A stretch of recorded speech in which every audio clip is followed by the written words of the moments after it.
All right. Hello, everyone. Well, it's been a few weeks, since our last Q&A. I think we had quite a few questions. Actually, I would collect quite a few good questions. I think will be quite a bit longer. Uh, well, as you know, we did a workshop in Copenhagen after 6 years away, because we used to do it every year, Copenhagen. Then sometimes we went to Hamburg, Amsterdam. Yeah, we did one in Basel in Switzerland too. Um, so now we can slowly return to Europe. Yeah, Europe. Afterwards, we went to um, Ireland. Ireland. We went to the Passage Tomb. Yeah, a New Grange, New Grange. And long ago, very ancient. It's quite good energy, good energy. So we got back, got back. Well, for today, I think I'll still do what we have collected from emails, and then leave a bit time for us. Anyone, they have questions live here, can raise it. Let's start. Let's start. First one from Dietmar, and Nourishing Qi practice. When doing Nourishing Qi exercise, is it acceptable to breathe shallowly, or should we always be deep? Breathing always be deep, even when it's slow and soft. The answer is you don't have to breathe deep, but natural. Actually, when you're doing Nourishing Qi, you're more in the flowing of the Qi, merging yourself in. Qi is me. The breathing itself is something you don't have to focus on. You focus on zero gravity. You just focus on enjoying this moment, doing nothing, all right? And focus on Qi, Qi is me. Even Qi, Qi is me. Just wonder this kind of the wonderful things of being the energy. So doesn't matter shallow or deep is not the issue, right? Another question from her is hold your breath technique. In teachings like Xi breathing or Jie Qi, the green year, you instruct us to hold your breath. Could you clarify whether this involves actively shutting the windpipe or simply stopping the inhalation and exhalation while leaving it open? Very good question. In most cases, when we hold our breath, in Qigong, is when you're holding it, your windpipe is still open. So you don't stop your breathing that is like very tight, or even sometimes they do like this to lock it, right? We don't do it this way. It's still easy and relaxed. Of course, you cannot help to be a little bit tightened, but basically you want to have windpipe open. To do this, first, you don't breathe in 100%, because when you do, then you hold your breath. You have to do this. So it's about 80%. When you're still very easy and calm, then you hold your breath. Here is very loosened, so you can just even tap around here. So this way you don't cause strong pressure to your head. Some people worried, or actually there's a lot of report to say that holding your breath raises your blood pressure. That's the reason, because they try to, when you're holding like this, you are not applying your potential energy, just using the oxygens you just breathe in. Of course, it's always exhausting. Then they test the blood, then find blood is very dark because all the freshness are exhausted. So easy, calm. If you look at your own face in the mirror, or like somebody, the face still looking, smiling, easy, enjoy. That's the right way. And also when you're holding, even if with Qi breathing, we say you hold it until nearly, you still don't want to exhaust all the way to the end. we feel comfortable, a little bit pressure, you release it out. Okay, it's more observing at the break in between your holding the breath. It's not how long. Maybe you hold 20 minutes long, but your awareness for this period of time is zero, then you don't get huge benefit. If you hold very calmly, beautiful, full of your awareness, even 5-10 seconds, it's huge beneficial. All right. So that's the question about holding breath. Another from Carol Rita. First question, Peng-Qi breathing bags. Yeah. When should we use bags? I don't want to finish the what express size should bags have a washable design? Well, first, appreciate Carol, you read very carefully and insight about our curriculum, yeah, and teaching schedules. Don't bother now, yeah, don't bother now, because in the way of virtue, as we move more advanced, I have some accompanying practices. One of them is we say Peng-Qi, yeah, Peng-Qi, to work on some energy points. By then, I'll tell you, because there's a lot of elaborations and we need to make the bags together. Yeah, I'll tell you in advance how to prepare it, but don't bother for now, okay? Second question is footwear for Qigong. What is the best type of footwear for practicing Qigong?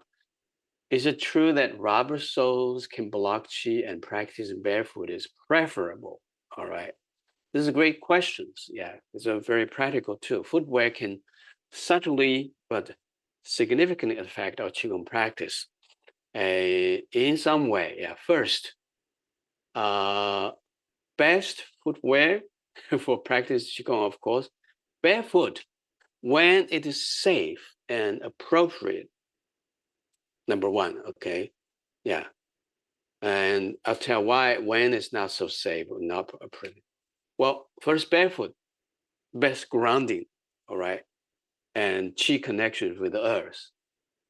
Enhances body's awareness, yeah, balance and natural alignment, because we know that because all the fingers and soles. But the cons or downside is that it's not always practical or sanitary, because there are other things you have to take care, especially outdoors or on hard floors. Yeah, so it's always the balancing. Yeah, like now I'm barefoot. I'm on the carpet. Yeah, but it's not on the ground floor, of course. And where's my? Give me a second. Yeah.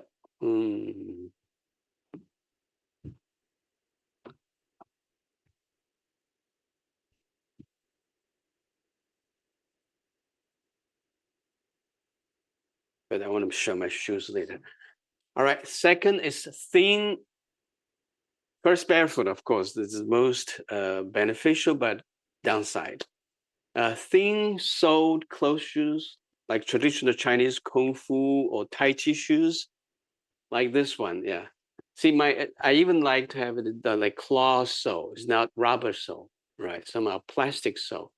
This, of course, it wear quickly. Yeah, like if I wear this every single day after a couple of months, getting loose, but it's not expensive. I think now it's about $90 on Amazon. The size, Chinese size, mine is 42, not 8. Yeah, 8.5 or 9. That's the American size. So you have to test and try. So good about this, the cloth soles, they like the thin cloth soles is offer some protections. Meanwhile, you maintain their flexibility and ground contact. Usually, it's made with natural materials, like they're all cloth. Yeah, even the connecting part, they sew it. It's not glue. Yeah, this is beautiful. When you buy it, you can notice that they have cloth sole, they have plastic sole. Choose the cloth sole. Yeah. The plastic one is black, I think. Of course, they always have some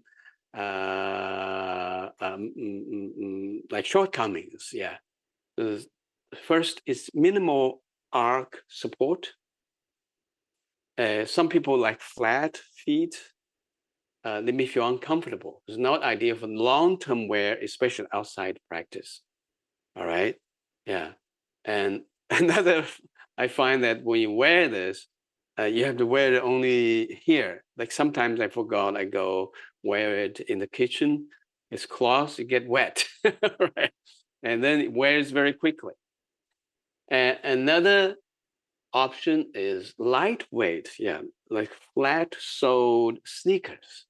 Sneakers are very good. I like sneakers too with flexible soles. Yeah, the good is it's good for outdoor practice. You know, now the danger, yeah, danger outdoor. If you know your backyard, you know very very well. There's no thorns. There's no you know uh, sharp uh, uh, glasses. Broken glasses. Then fine, yeah. And for those needing more support, yeah, you need to have shoes. Cotton, canvas, or other breathable natural material is preferable. Yeah. Uh, the, the shortcoming, yeah, thick rubber soles sometimes may slightly reduce sensitivity to ground energy. Well, keep in the back of mind, it doesn't harm you. Yeah, it just makes you a little bit less. Yeah, depends on people. Yeah, depends on people. And like I said, when you know the place good, yeah. But when it's very cold or very wet, yeah, be careful, yeah, because it depends on how long. If you're just there for 20 minutes, okay, freezing cold, you come back. Make sure, very important, make sure if you practice outside and it's cold and wet, okay, when you're practicing, yeah, as soon as you come back, dry it immediately with your towel. Yeah, better with some hot bath on your feet. Yeah, if it's really cold, you want to put your feet in the bucket. Yeah, quite deep water with warm water or even hot. Yeah, until you feel here begin to sweat a little bit. Especially if you feel you are too long, then you feel, oh, I'm on the verge of getting a cold. That is a sign. You begin to sneeze. Yeah, you begin to feel chills. Hot bath on your feet is essential. Yeah. And if you're not doing this, it's too much work. At least you come back, use the dry towel, dry it. Yeah, wash it dry immediately. Yeah. You don't want to keep it wet and cold. That's the worst thing for your feet because they drag your yang qi. Because when you are active, when you're doing things, you want to have yang qi outside to make you functional. This will drag the yang qi, then you may feel sick or tired. Yeah. In the long run, it can make you cold qi stored in your joints. Then you get arthritis, something. Another question going is, does rubber soles block qi? Yeah. Just that we talked a little bit. It's partially true. Yeah. And it's based on traditional energetics. Yeah. Rubber is considered to be an insulator, right? And according to traditional Chinese energetic medicine, it may slightly reduce the flow of earth qi into the body. Yeah. However, in practice, the effect is minor. Yeah. So don't make big stories about it. Yeah. Especially for beginners, the key is intention, posture, the breath. We say, right? 三条. Yeah. This is the key. This is the key. That is the secondary. Yeah. So don't confuse it. Yeah. Confuse. Advanced practitioners, because they are much more sensitive and sometimes they may be fussy, right? Yeah, they may be fussy. Clothes, yeah, food, natural materials, enhance sensitivity and qi flow, or sometimes we, when I'm practicing master, we don't want to touch the ground. We just want to touch the branches of the trees. So we practice on the trees. That is different story. Yeah, different story.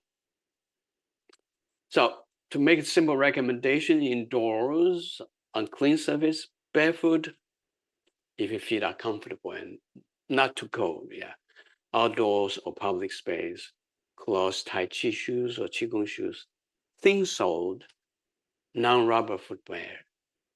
Yeah, if you have a pain, foot pain, or needs support, prioritize comfortable and safety Qi.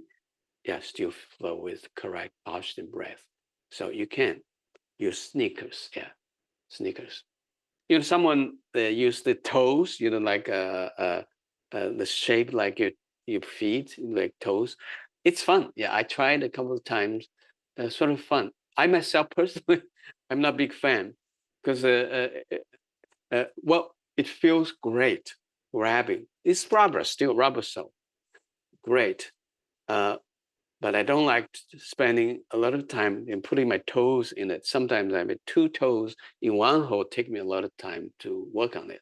So it's a preference of each individual, right? Another one is from Jun Tan Su Ye.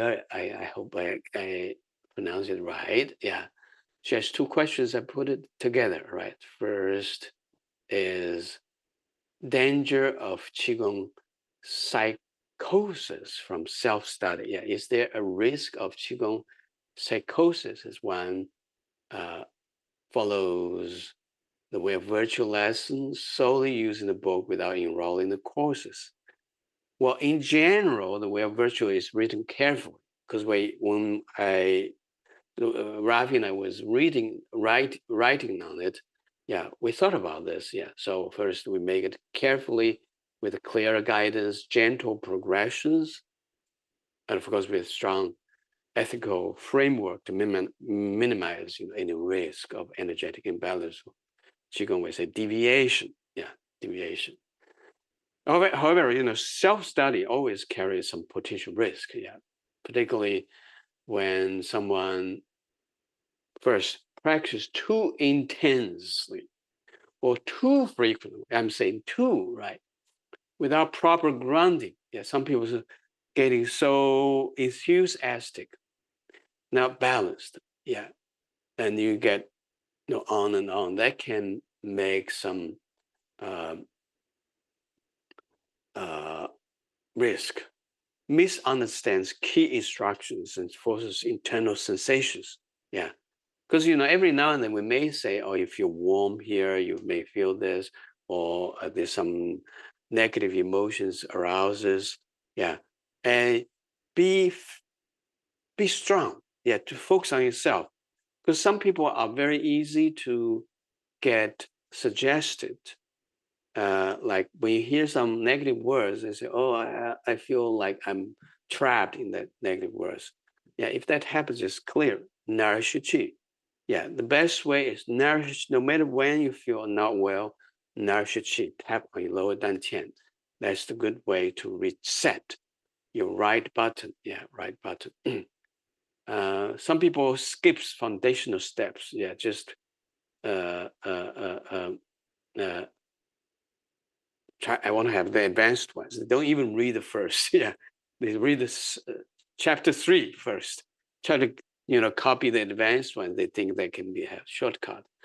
Yeah, or like some calming the mind or cultivating virtues. Some of the preparations, the ending. We say nourishing qi a lot, right? Shaking, nourishing qi. Shaking the beginning, nourishing the ending. It's always good package to work together because shaking activated qi, make your qi into yang state. Nourish qi to have your qi into yin state. Yin, yang, and yin. Yang is we're going to start. In active state situations, yin, you're nourishing, you're making it restorative. This kind of pattern, if you have practiced, no matter how wild, in between, you won't miss too much. All right. But if you get bad habit, as nourishing qi is nothing. I cannot see anything. You heard my story. I think most of us heard my story. My mother gave me a big lesson. Yeah.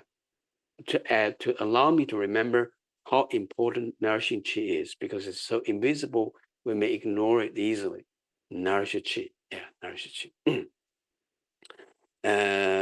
Yeah. So, well, most practitioners will benefit greatly from the book alone, but of course, having a teacher through the course or life support that ensures safe pacing, personal corrections, and energetic balance much, much better. That's why we make this the way virtual courses for year long, right? For year long, because that's good pace for you to digest, to have to have the ways of back and forth, right? You read a book, you can read the book. Well, I'm not a fast reader. For my own book, I still need quite many hours to finish. Someone full of 3 hours, they can finish a book, but that is not practice, right? That is not practice. So uh, progressive is doing this. Yeah. So I recommend beginners or those with emotional, mental health sensitivities. You should follow the sequence closely. Go slowly, and when possible, participate in some live or online, guided versions for supervision. Uh, well, actually, she has another question because just now you used the word psychosis. So what on earth is psychosis? Yeah. Uh, what is Qigong psychosis? Did I pronounce it right? And what are the guidelines to avoid experiencing it? Actually, above I mentioned this, yes, more or less. Well, in Chinese, we have a word to say 走火, 入魔. There's 4 words, 4 letters. 走火入魔. 走火入魔, there are 2 stages. One, 走火 is that you make some mistake. You have some off-track movement. That's not a big deal. 入魔 is like you get into some um, psych, how to cycle situations that you cannot control. There's different stages. What put it together refers to mental, emotional imbalance or energetic disturbance. Normally, that arises from improper Qigong practice. We mentioned it's rare but real. It does happen, especially when people force internal states, become obsessed with sensations, or cultivate Qi without stabilizing the mindset. Yeah, haste, rush, rush, rush.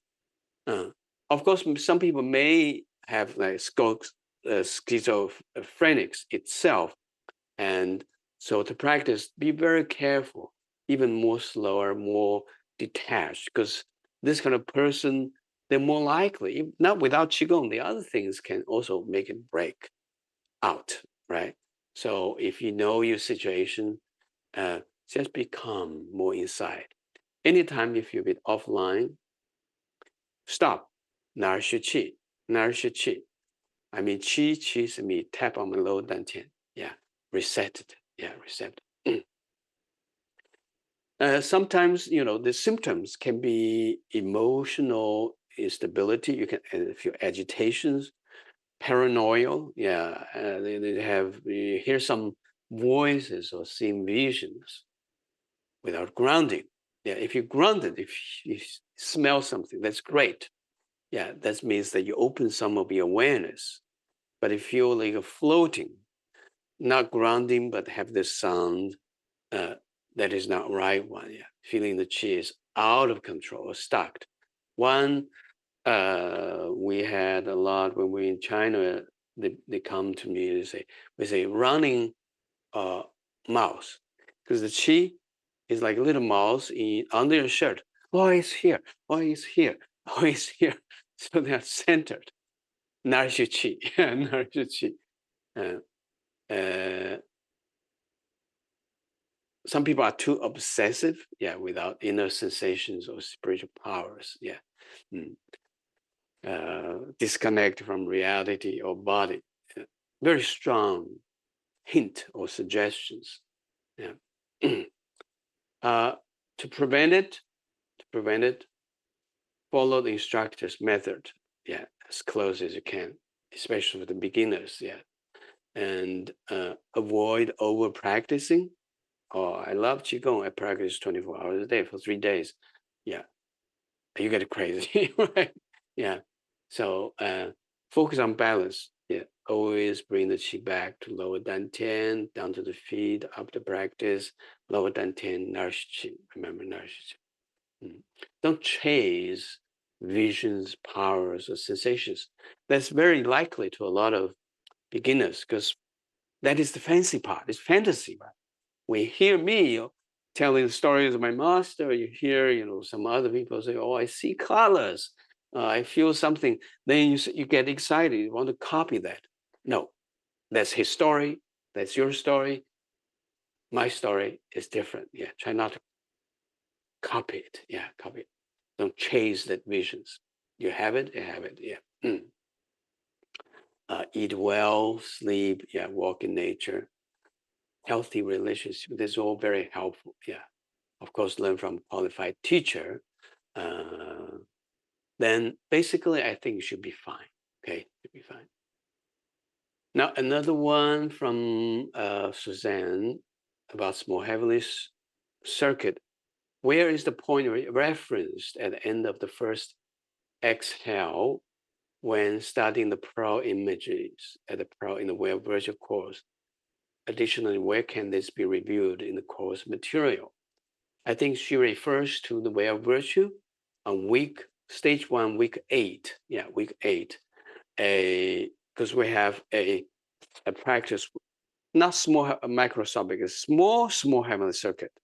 This one is small heavenly circuit, but the one we practiced in the week 8 of stage 1 Way of Virtue is this section. So it's looping this. And let me share a screen to tell you where you can find it. All right.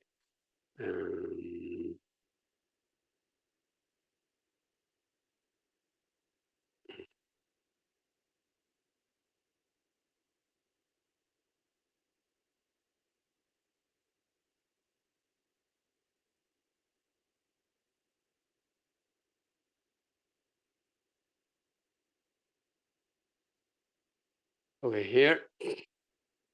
Can everyone see my screen here? So look on the left column. It's week 8, 16 sound and meditation. Stage 1, week 8. All right. So we have teachings. In the teaching, of course, I have the guidance to tell you how to do. Then deepen your practice. We have handouts. Look, handouts here. Very elaborate handouts to tell you where this goes. 下丹田, 命门, 会阴, circle, circle, circle. Yeah. So go back to that page. All right. I don't want to, because there's some details to explain. So go back to it. There's a lot of elaborations to do this. Okay. Now from Bibiana, change of belief. That is a big question. In Qigong practice, how is the process of changing beliefs or belief systems addressed? That's a great, but a big question. Yeah. And let me see how to start. In Qigong practice, the transformation of belief systems is seen as a natural and integral part of inner cultivation, rather than forcing a shift in belief. Authentic Qigong practice gently dissolves rigid thinking patterns through direct energetic experience, some increased clarity and inner stillness. Yeah. Or through some of the experiment, like, at the beginning of my master key practice, one of the game I like to play is growing fingers, right? By thinking about it. Because by witness what you can done by yourself, right? They give you some inspirations to think in a different angles. Yeah. To know that body, mind, they're working together. Yeah. And so first, Qi affects Sen. Sen means mind, spirit. So as Qi becomes balanced and refined, it clears stagnant emotions and thought patterns. This opens space for deeper insight, compassion, and flexibility. Yeah. Just by opening energy channels delete some stagnations. It comes itself. It's not I teach you. Is that you inside, through inside you change, yeah, or not really change. You just like new discovery. Also from thinking, to knowing, practitioners, begin to trust your body's wisdom, your intuitions, that feel the sense of connection rather than clinging to inherited or intellectual beliefs. It's a trait because you should have some education to know about it, but not stuck on it. Yeah, this is the shift is from I believe to I sense to I know, right? I know. And sometimes through deep meditation, a state of practice, internal light, unity, yeah. Like we bring a lot of light in our practice. At first, you're just suggesting, I bring the light. One day, the light comes out from yourself, right? And then you say, wow, we do have some energy. Practitioners often realize the limitations of previous worldviews. But after practice, they report, yeah, spontaneous shifts, feeling more connected, open hearted. This is all the energy opening, spiritually grounded. Okay. So first, yeah, one thing very notable, uh, uh, for the book or where virtue is virtue-based reframing. Yeah, because traditional qigong, like the way of virtue, we also actively cultivate core values like compassion, humility, patience. Through this cultivations, we move higher. Yeah. From we say a higher mind actually to pure mind. This reshape our framework of meaning without dogma, yeah, or aligning how to relate to oneself to the world. And before you feel I'm just myself, isolated. Now you find when you breathe, the whole universe is breathing with you. Whoa, how profound it is, right? Mm. You don't need to have a fixed belief system. You just go with this. And I think that's why people from all religious or philosophical, uh, secular backgrounds can benefit and grow without conflict with their original worldview. Qigong is open. Yeah, you believe in Catholic. You're Catholic. You're a Christian. You are Buddhist. It doesn't bother you to practice Qigong. Yeah, practice Qigong. The last question from the list, yeah, is there a difference between the 6 healing sound calls and 6 healing sound used in the way of virtual program? Good question. Yeah. Well, 6 healing sound. Well, I'm going to tell you a background story. Background story. 6 healing sounds. I practiced with my master for many years, many years, but I have never taught it until during the COVID. Dong A suggested, well, a lot of people feels like something, yeah. So I said, well, maybe I do 60 sound. So that's how we started the 60 sound courses. At that time, it's just 7-day courses, yeah. And also I did some with Shift Network too.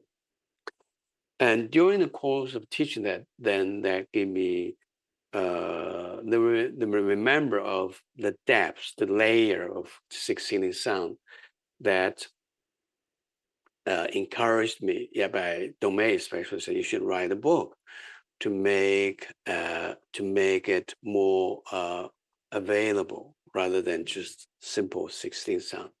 That's the book, The Way of Virtue. So you notice that the Way of Virtue is based on the 6 healing sound, all 3 stages. So stage 1 is the foundation, but even stage 1, which has covered 8 weeks, is already way more advanced and rich than the first 6 healing sounds or the one with when we work with Shift Network. All right. And so that's the difference. Yeah. The way of virtue is 16 sound in progressive ways to cultivate the energy from higher mind to pure mind to spirit to perfect peace. To perfect peace. 16 sound that the beginning course is more for emotional balance. Yeah. And actually, we realize this because there can be still confusion. Jared and I asked him we try to make that 16 sound courses that we did before as the free access for everybody who does the way of virtue, so that you have some side dishes to know what it is. But meanwhile, I don't want to make the old or the beginning 16 sound courses as individual course anymore after we start to teach 16 sound, the way of virtue. All right. I hope it makes sense. Yes, it's clear for now. All right. Now, all finished. Anyone here have questions? You can raise hand or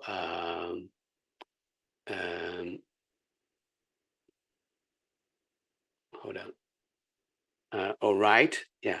If nothing, we are done. Yeah. Let me see. Anyone raising hand? We're good, right? Let me double check it. Let me see anyone chat. No. Okay.